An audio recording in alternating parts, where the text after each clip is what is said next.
এনসিপিআই Nationalist Citizens Party of India তৃণমূলের বেসুররা মিশছেন এই এনসিপিআই নতুন দলে।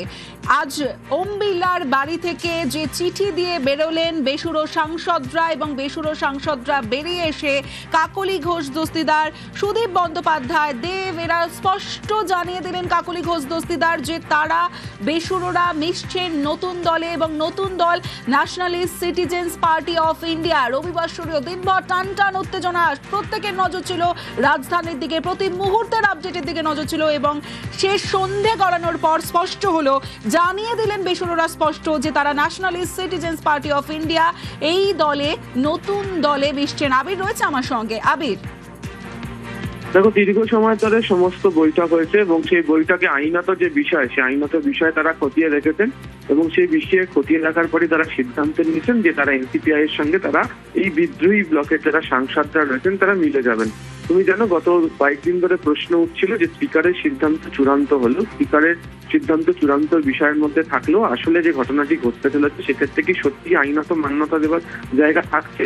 মনে করা হচ্ছে যে লাগাতার যে বৈঠক চলছিল ভূপেন্দ্র যাদবের বাড়িতে, সেখানে বিভিন্ন আইনত সংস্থান সেটা খোঁজার চেষ্টা করা হয়েছে এবং সেটা খুঁজতে গিয়ে দেখতে পাওয়া গিয়েছে যে নতুন করে কোনো কিছু করার ক্ষেত্রে মিশে যাওয়া, অর্থাৎ মার্চ করে যাওয়াটাই সবথেকে উপযুক্ত একটি সময় এবং এক্ষেত্রে দাঁড়িয়ে আইনত কোনো ধরনের সমস্যা থাকবে না। মূলত এনসিপিআই ত্রিপুরা নির্বাচনের আগে লড়াই করেছে, তারা আসাম, ত্রিপুরার মতো উত্তর পূর্ব ভারতের একাধিক রাজ্যে তাদের রাজনৈতিক ক্রিয়াকলাপ চলে এই অবিজেপি দলের, যদিও তারা এনডিএ কে সাপোর্ট করে এবং সেই সহযোগী দলের সঙ্গে তৃণমূল কংগ্রেসের যারা বিদ্রোহী ব্লকের সাংসদ তারা মিশে যাচ্ছে। বেশ, हमारा जो एआईटीसी के सांसद थे उनमें से 20 जन हमने अलग से बैठने का चिट्ठी दिया स्पीकर साहब को और हमारे जो सांसद हैं हम 20 अभी नेशनलिस्ट सिटीजन पार्टी के साथ हम लोग मर्ज करके एनडीए के साथ काम करेंगे, प्रधानमंत्री नरेंद्र मोदी जी के, हमारे अमित शाह जी के नेतृत्व में।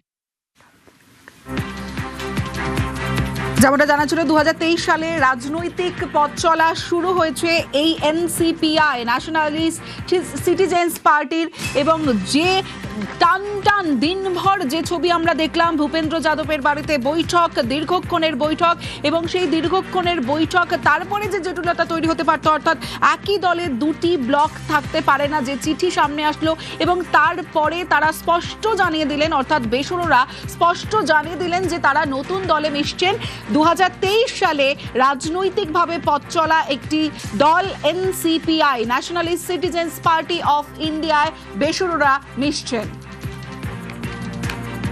কৌশিক রয়েছে আমার সঙ্গে। কৌশিক, সর্বপ্রথম যে প্রশ্নটা আসছে যে এটা কতটা সংবিধান সম্মত? দেখো, Nationalist Citizen Party of India NCPI এর সঙ্গে মিশছেন তৃণমূলের বিরোধী সাংসদরা। এখন সংবিধান মেনে এটা হচ্ছে কিনা এটা জানার জন্য বুঝতে হবে আগে সংবিধানে কি বলা আছে।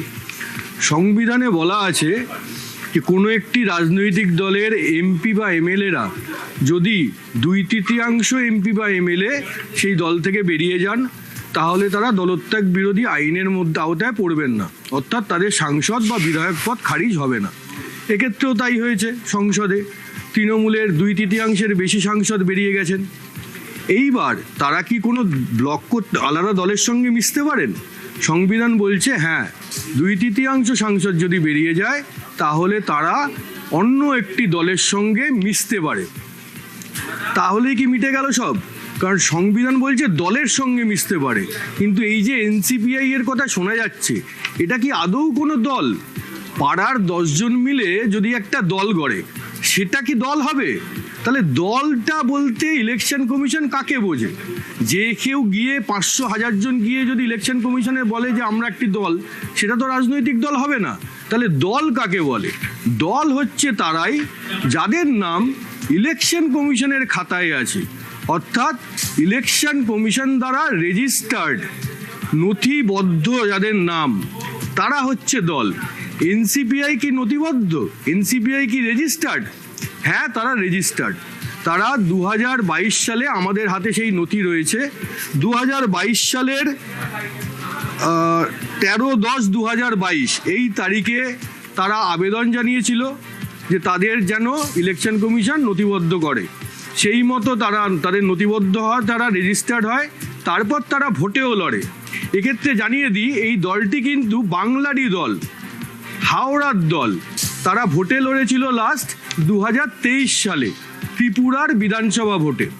তাহলে বোঝা গেল এটা একটা দল। তাহলে সংবিধান যে কথা বলেছে যে 2/3 সাংসদ বা বিধায়ক মিলে অন্য দলে মিশতে পারে, তাহলে এরা মিশতে পারে। আচ্ছা, এরা কীরকম দল এটা কিন্তু সংবিধান বলে দেয়নি যে কীরকম দলে মিশতে পারে, শুধু দলের কথা বলেছে। এক্ষেত্রে দেখা যাচ্ছে এই এনসিপিআই দলটা ইলেকশন কমিশনের খাতায় এদের নাম আছে, কিন্তু তারা কোনো স্বীকৃত দল নয়, অর্থাৎ রিকগনাইজড দল নয়। তাহলে এবার জানতে হবে রিকগনাইজড দল কারা। রিকগনাইজড দল অর্থাৎ স্বীকৃতি, যারা ইলেকশন কমিশনের স্বীকৃতি পাচ্ছে, সেরকম দল হয় দু রকম, হয় স্টেট পার্টি অথবা ন্যাশনাল পার্টি। স্টেট পার্টি এবং ন্যাশনাল পার্টি হতে গেলে বেশ কিছু ক্রাইটেরিয়া মেনটেন করতে হয়, যেমন ভোটে একটা নির্দিষ্ট সংখ্যায় ভোট পেতে হয়, একাধিক নির্বাচনে লড়তে হয়, তবে এই স্বীকৃতিগুলো পাওয়া যায়। ন্যাশনাল পার্টি হতে গেলে আরও বড় সাফল্য পেতে হয়, ভোটে আরও বেশি জনপ্রতিনিধি লাগে, কিন্তু এরা তার কোনোটাই নয়। এই এনসিপিআই অর্থাৎ এনসিপিআই একটি ইলেকশন কমিশনের খাতায় নাম থাকা একটি দল, রাজনৈতিক দল, কিন্তু তারা ইলেকশন কমিশন স্বীকৃত দল নয়। সংবিধানে কিন্তু বলা নেই, সংবিধানে শুধু বলা আছে একটি দলের সঙ্গে মার্চ করতে পারবেন। সংবিধানে কিন্তু বলা নেই যে তাকে স্বীকৃত দল হতে হবে, রিকগনাইজ দল হতে হবে। এই কারণেই সংবিধান বিশেষজ্ঞরা মনে করছেন যে এনসিপিআই এর সঙ্গে এভাবে তৃণমূলের বেসুরো সাংসদরা, যারা সংখ্যায় 2/3 বেশি, তারা মিশতেই পারেন।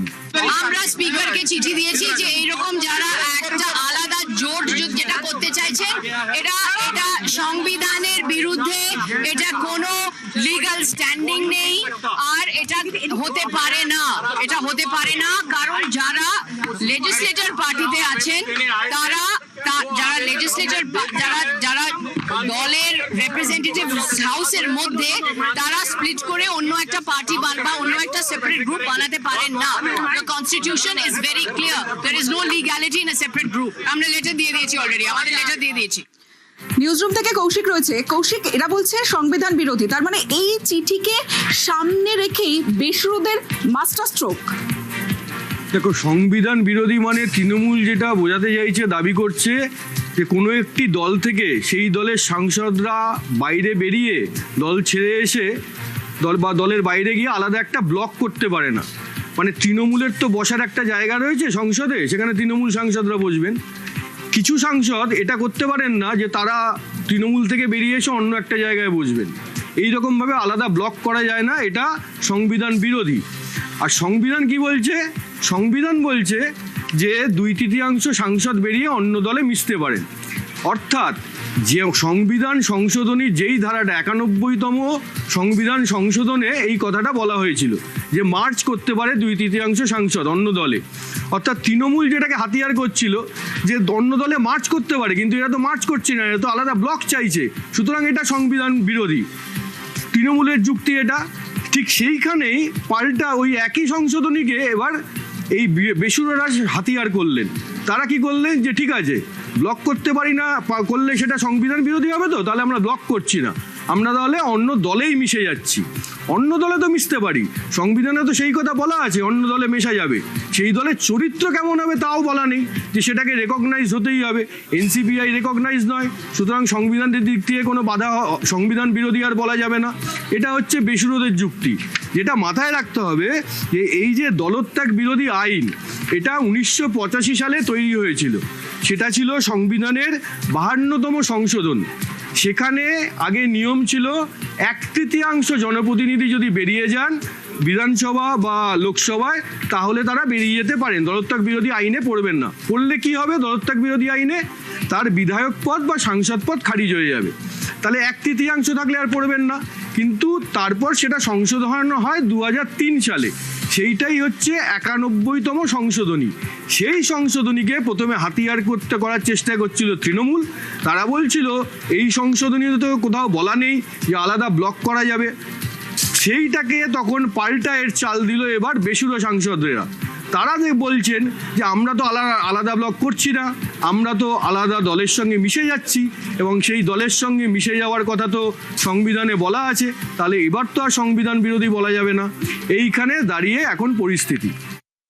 আমি ঐতিহ্য পাছাল, উচ্চ মাধ্যমিকে আমি সেকেন্ড হয়েছি। আমার এই সাফল্যের পিছনে রায় মার্টিনের কোশ্চেন ব্যাংক ইংলিশ ও প্রশ্ন বিচিত্রা বই দুটির অবদান সত্যিই অনস্বীকার্য।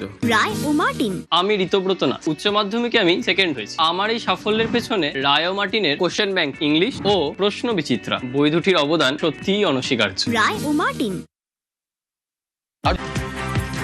আর এই মুহূর্তে যে গুরুত্বপূর্ণ খবরের দিকে নজর রাখবো, তৃণমূলের বেসুরোরা মিশছেন নতুন দলে, এমনটাই জল্পনা সামনে আসছে। আমরা জানি যে তৃণমূলের বেসুরোরা তাদের স্ট্র্যাটেজি বৈঠক, দিল্লিতে বৈঠক বেসুরো সাংসদদের, ভূপেন্দ্র যাদবের বাড়িতেও যান তৃণমূলের এই বেসুরো সাংসদরা।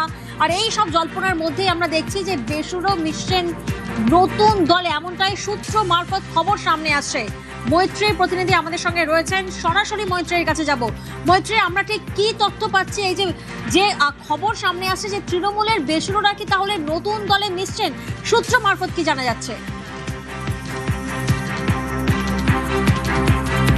দেখো, এখনো পর্যন্ত সূত্র মারফত কিন্তু সেই খবরই এসে পৌঁছাচ্ছে যে ভাঙছেই তৃণমূল, এবং তৃণমূলের বেসুরো সাংসদরা the Nationalist Citizens Party of India নামে একটি পার্টি রয়েছে, সেই পার্টির সঙ্গে যুক্ত হতে চলেছেন বাংলা, ত্রিপুরা এবং অসমে এই পার্টির রয়েছে, এবং ইসিআই তরফ থেকে রেজিস্টার্ড এই পার্টি, কিন্তু আনরেকগনাইজড এখনো পর্যন্ত অবস্থায় রয়েছে, এবং সেই পার্টির সঙ্গেই এনসিপিআই এর সঙ্গে যুক্ত হতে চলেছেন এই বেসুরো 20 জন সাংসদ। দেখো, আজকেই কিন্তু যখন বেসুরো সাংসদরা স্পিকার ওম বিড়লার বাসভবনে আসেন, তার ঠিক আগেই লোকসভার দলনেতা তৃণমূল কংগ্রেসের অভিষেক বন্দ্যোপাধ্যায় তিনি একটি আপত্তি জানিয়ে চিঠি পাঠিয়েছিলেন, এবং সেই চিঠিতে উল্লেখ করা ছিল যে সংসদের মধ্যে কোনো একটি রাজনৈতিক দলের এইভাবে কোনো আলাদা ব্লক বা ফ্র্যাকশন করা সম্ভব নয়। ফলে সেক্ষেত্রে দাঁড়িয়ে কোনো আলাদা ফ্র্যাকশন করার ক্ষেত্রে আইনি বাধ্যবাধকতা রয়েছে, সেই বিষয়টাকে মাথায় রেখেই এই দলের সঙ্গে যুক্ত হওয়ার বিষয়ে সহমত প্রকাশ করেছেন বলেই আমরা সূত্র মারফত জানতে পারছি। সমস্ত 20 জন সাংসদ তারা সম্মতি দিয়েছেন যে তারা এই দলের সঙ্গে তারা যুক্ত হবেন এবং তারা এনডিএ কে সমর্থন করবেন, এমনটাই কিন্তু এখনো পর্যন্ত জানা যাচ্ছে।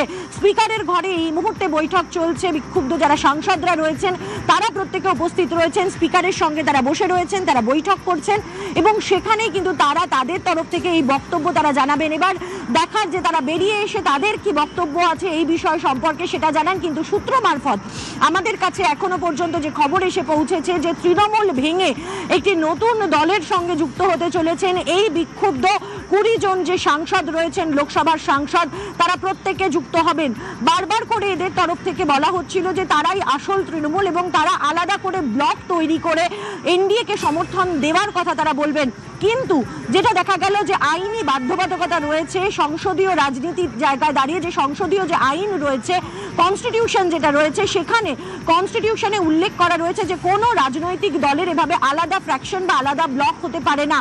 সেই বিষয়ে আপত্তি তৃণমূল কংগ্রেসের তরফ থেকে একেবারে লিখিত আকারে দেওয়া হয়েছে, এবং সেটা অভিষেক বন্দ্যোপাধ্যায় সই করা সেই চিঠি স্পিকারের কাছে ফিজিক্যালি এসে জমা দিয়েছেন কীর্তি আজাদ এবং সাগরিকা ঘোষ, তাদের 2 রাজ্যসভার সাংসদ, এবং একই সঙ্গে মেল করেও তাদের আপত্তি জানানো হয়েছে। ফলে সেই জায়গায় দাঁড়িয়ে যে আইনি জটিলতা তৈরি হচ্ছিল, সেই আইনি জটিলতা থেকে কিছুটা অন্য রূপ পাওয়ার জন্যই কিন্তু এই রাজনৈতিক দলের সঙ্গে যুক্ত হওয়ার ব্যাপারে সম্মতি দিয়েছেন সমস্ত 20 জন সাংসদ বলে এখনো পর্যন্ত আমরা সূত্র মারফত জানতে পারছি। তবে আর মাত্র কিছুক্ষণ সময়ের অপেক্ষা, আর কিছুক্ষণের মধ্যেই স্পিকারের বাসভবন থেকে বৈঠক করে বেরোবেন সমস্ত সাংসদরা, এবং তারপরেই তারা এই বিষয়ে তাদের যে অবস্থান সেটা তারা খোলসা করবেন বলে আমরা জানতে পারছি। একেবারেই মৈত্রী, যে খবর আমরা পাচ্ছি সূত্র মারফত, তৃণমূলের বেসুরোরা মিশছেন নতুন দলে, Nationalist Citizens Party of India NCPI দলে মিশছেন তৃণমূলের বেসুরো সাংসদরা। সূত্র মারফত এমনটাই খবর সামনে আসছে, নতুন দলে মিশে এনডিএ কে সমর্থন বেসুরোদের। আর এই মুহূর্তে আমরা সরাসরি যোগাযোগ করতে পেরেছি কৌশিক দাশগুপ্তর সঙ্গে, আমাদের সঙ্গে রয়েছে নিউজ রুম থেকে। কৌশিক, এই জায়গা থেকে যে প্রশ্নটা সামনে আসছে, এইটা কি আদৌ সংবিধান সম্মত? দেখো, সংবিধানে যেটা বলা রয়েছে যে কোনো রাজনৈতিক দলের নেতারা যদি 2/3 নেতা একসঙ্গে বেরিয়ে যায়, তাহলে তারা কোনো একটি দলের সঙ্গে মিশতে পারে। সেই দলটি নির্বাচন কমিশনে রেজিস্টার্ড কিনা, রেকগনাইজ কিনা, তার উল্লেখ সংবিধানে নেই। আর এখানেই খেলাটা কিন্তু জমে গেছে। কারণ তৃণমূল এর আগে স্পিকারকে চিঠি দিলেন, তৃণমূলের 2 সাংসদ দিয়ে। তারা যেটা দাবি করলেন যে এটা যেভাবে এরা আলাদা ব্লক চাইছে সেটা সংবিধান বিরোধী। এর জন্য তারা সংবিধানের 91তম সংশোধনীকে হাতিয়ার করলেন। তারা বললেন যে সংবিধানে বলা আছে যে এরকম ভাবে আলাদা ব্লক করা যায় না, কোনো একটি দল থেকে নেতারা বেরিয়ে বা সাংসদ বা জনপ্রতিনিধিরা বেরিয়ে এভাবে আলাদা ব্লক করতে পারে না, এটা সংবিধান বিরোধী। আবার এই 91 যেটা 91তম সংশোধনী, যেখানে 10ম তফসিলের কথা বলা আছে, সেখানে যেটা বলা আছে যে 2/3 যদি বেরিয়ে যান তারা অন্য একটি দলের সঙ্গে মিশতে পারে, মার্জ করতে পারে। সে কিন্তু সেই দলটার চরিত্র কি হবে সেটা সংবিধানে স্পষ্ট করে বলা নেই। অর্থাৎ সেই দলটি যদি ইলেকশন কমিশনে রেজিস্টার্ড হতে হবে কিনা, কিংবা ইলেকশন কমিশনে রেজিস্টার্ড অবশ্যই মনে থাকবে কোনো দল, কিন্তু সেটা রেকগনাইজ কিনা ইলেকশন কমিশন দ্বারা সেটা কিন্তু বলা নেই। অর্থাৎ কোন দল যদি ইলেকশন কমিশন মানে নথিবদ্ধ থাকে ইলেকশন কমিশনের খাতায়, কিন্তু সেই দলটা হয়তো স্বীকৃতি পায়নি, রেকগনাইজ নয় মানে 2 রকম ভাবে রেকগনিশন দেয় ইলেকশন কমিশন। হয় কোনো একটি দল স্টেট পার্টি অথবা কোনো একটি দল ন্যাশনাল পার্টি। এই দলটি দেখা যাচ্ছে যে 2022, এই দলটিতে এর কোনোটার মধ্যেই পড়ে না। এই দলটি 2022 সালে, সেই নথিও আমাদের কাছে আছে, তারা আবেদন জানিয়েছিল ইলেকশন কমিশনে রেজিস্টার্ড হওয়ার জন্য। তারপর তারা সেই রেজিস্ট্রেশন পেয়েও যায়। তারপর 2023 সালে ত্রিপুরায় যে বিধানসভা ভোট, সেখানে এই দলটি ভোটেও লড়ে। অর্থাৎ এই যে দলটির সঙ্গে মিশতে চলেছে এনসিপিআই দলটির সঙ্গে, সেই দলটি কমিশনের খাতায় রেজিস্টার্ড কিন্তু রিকগনাইজ নয়। সংবিধান বলছে 2/3 জনপ্রতিনিধি অন্য একটি দলে মিশতে পারে, কিন্তু সেই দলটির চরিত্র কেমন তার স্পষ্ট উল্লেখ নেই। এই কারণেই অনেকে মনে করছেন যে এরা, এই সাংসদরা যদি অন্য দলে মেশেন সেটা কোনোভাবেই সংবিধান বিরোধী হবে না। বেশ, ধন্যবাদ। যে খবরে আমরা নজর রেখেছি, আমরা জানি যে আজ বেসুরো সাংসদদের স্ট্র্যাটেজি বৈঠক, দিল্লিতে সেই বৈঠকে রয়েছেন। আমরা দেখেছি যে ভূপেন্দ্র যাদবের বাড়িতে তৃণমূল সাংসদরা তারা যান এবং বেসুরো সাংসদদের বৈঠকে নিশিকান্ত দুবে, এবং স্ট্র্যাটেজি বৈঠকের পর স্পিকারের বাড়িতে বেসুরো সাংসদরা। একটা রাজনৈতিক পরিস্থিতি প্রতিনিয়ত পরিবর্তিত হচ্ছে। সেই জায়গা থেকে সূত্র মারফত যে খবর আমরা পাচ্ছি, তৃণমূলের বেসুরোরা মিশছেন নতুন দলে, Nationalist Citizens Party of India অর্থাৎ এনসিপিআই দলে।